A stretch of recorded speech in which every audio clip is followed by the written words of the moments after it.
పల్లె పశు పోషకులందరికీ నమస్కారం అండి. ఈరోజు మన వీడియోలో చూడబోయేది వచ్చి రైతు శామ్యూల్ గారు చివరిలో అడ్రస్, అతని ఫోన్ నెంబరు లేదా అతని గురించి చెప్పడానికి ట్రై చేస్తాను. శామ్యూల్ గారు వచ్చేసి స్వతహాగా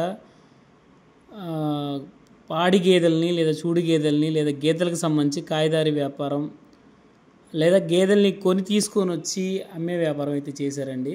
దానిలో అయితే పెద్దగా మిగలలేదు, నేను అందులో కనపడింది ఏమీ లేదు అని చెప్పారు రాంగపోంగా. చివరికి ఆయనకి గేదెల మీద ఎక్కడెక్కడ గేదెలు దొరుకుతాయి, ఎంత రేట్లలో దొరుకుతాయి, వాటి గురించి అయితే పూర్తి అవగాహన ఉంది.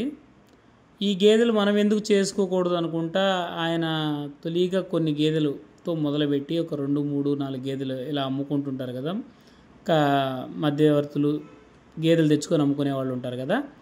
అలాగనే ఈయన ఒక 3, 4 గేదెలతో మొదలుపెట్టి ఈరోజు దాదాపు 25 పెద్ద గేదెలు, ఒక 15 పడ్డ దూడలు, చిన్న చిన్న దూడలు ఉన్నాయండి. మీరు చూడొచ్చు ఇక్కడ చెరువులో.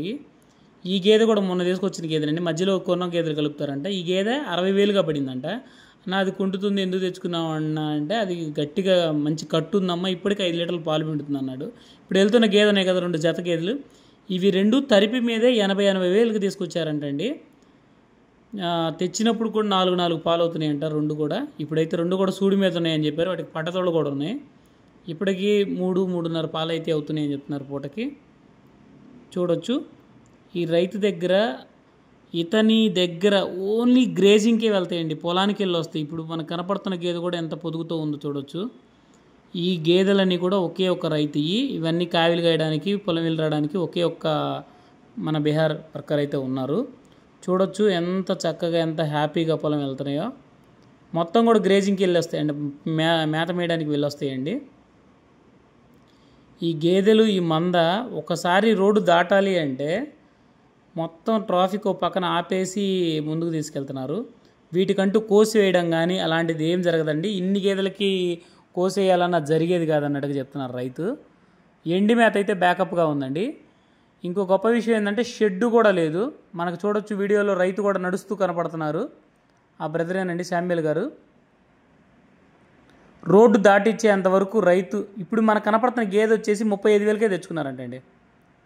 నేను చాలా ఆశ్చర్యపోయాను. నాకు అది ఎన్ని పాలు పిండుతుందో, దాని కథ ఏందో నాకు తెలుసు, నేను తెచ్చుకున్నాను, నాకు దాని మీద కనపడుతుందనే తెచ్చుకున్నానని చెప్పారు.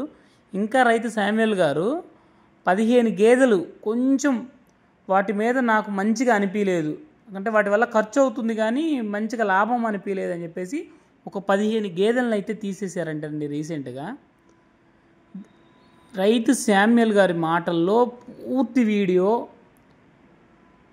ఇంత సంత అభివృద్ధి ఎలా, ఇందులో కష్టాలేంది, నష్టాలేంది, సమస్యలు ఎలా ఉన్నాయి, వర్షాలు వచ్చినప్పుడు వాటి మెయింటెనెన్స్ ఎలా చేస్తారు, ఇన్ని గేదెలు ఒకసారి ఇంత పాలు ఎట్లా తీస్తారు, పాలు ఎలా మార్కెటింగ్ చేస్తున్నారు, అసలు ₹1 ఏమైనా మిగులుతుందా లేదా, ఇన్ని గేదెలు కంట్రోల్ చేయడానికి వాళ్ళు ఎలాంటి పద్ధతులు అవలంబిస్తున్నారు, ఇలాంటి అన్నిటికి సంబంధించింది కూడా మనం పూర్తి వీడియోలో చూద్దాం. అన్నయ్య గారి షెడ్యూల్ అయితే తీసుకున్నాను శామ్యూల్ గారిది. చూడొచ్చు శామ్యూల్ గారు మనకి బ్యాక్గ్రౌండ్ కనపడుతున్నారు కూడా, షార్ట్ వేసుకున్నారు. గేదెలు ఎలాంటి క్వాలిటీ ఉన్నాయో కూడా చూడొచ్చు. అన్ని మోయినమైన గేదెలేనండి అన్నయ్య తెచ్చేది. ఏవి కూడా హర్యానా గేదెలని కానీ పెద్ద గేదెలు కానీ అలా. ఒకే రైతు దగ్గర 2 గేదెలు అయితే 80 పెట్టి తెచ్చాను. ఆ కుంటుతూ వస్తుంది కదా గేదె, ఆ గేదె కూడా 60,000కే తెచ్చారంటే. ఇప్పటికీ 5 పిండుతుంది, నీకెందుకు నేను ఛాలెంజ్ చేస్తా అన్నాడు అన్న.